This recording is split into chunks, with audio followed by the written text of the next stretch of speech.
Sementara itu, Sekretaris Kabinet Teddy Indrawijaya bersama Menteri Perhubungan Dudi Purwagandi memantau langsung situasi puncak arus balik Lebaran tahun 2026, gelombang pertama di Terminal Terpadu Pulau Gerbang, Jakarta Timur.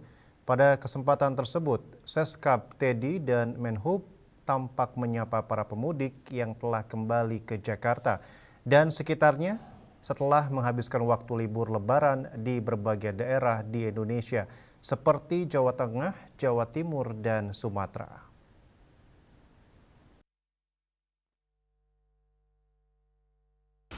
Rabu dini hari sekitar pukul 1 waktu Indonesia Barat, Sekretaris Kabinet Teddy Indrawijaya bersama Menteri Perhubungan Dudi Purwagandi memantau langsung situasi puncak arus balik Lebaran tahun 2026 gelombang pertama di Terminal Terpadu Pulau Gebang, Jakarta Timur.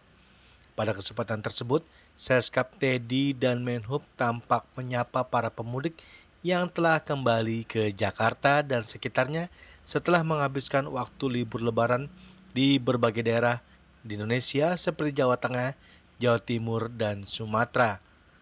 Lebih lanjut, Seskap Teddy pun menyampaikan apresiasi kepada kementerian, lembaga, kepolisian, pemerintah daerah, badan usaha milik negara, dan seluruh pihak terkait lainnya yang telah bersinergi untuk memastikan kelancaran dan kenyamanan mobilitas pada arus mudik dan arus balik mudik Lebaran tahun 2026.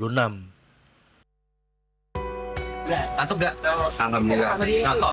Oke, jadi pagi ini jam 2 kurang sedikit saya diundang Pak Menteri Perhubungan Pak Dudi Purwagandi untuk mengecek terminal Pulau Gebang tertanggal 24 dan 25 Maret, yang mana dini hari ini adalah salah satu puncak arus balik, terutama yang menggunakan jalur darat, itu kendaraan umum, kemudian kendaraan transportasi bis khususnya. Tadi juga kita tanya langsung ke penumpang secara keseluruhan. Alhamdulillah puncak arus mudik yang tanggal 24 2 Lebang ini berjalan lancar. Jadi seperti harapan Bapak Presiden dan kita semua.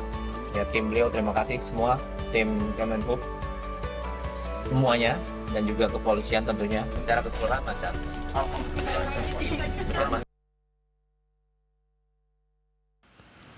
Untuk mengantisipasi puncak arus balik gelombang kedua yang diperkirakan pada tanggal 28 dan 29 Maret, pemerintah memberikan kebijakan rekayasa lalu lintas seperti pemberlakuan sistem satu arah atau one way, pengaturan rest area, serta pembatasan kendaraan berat sumbu 3. Dari Jakarta, Juli Suwata dan Ketut Sumadiasa melaporkan.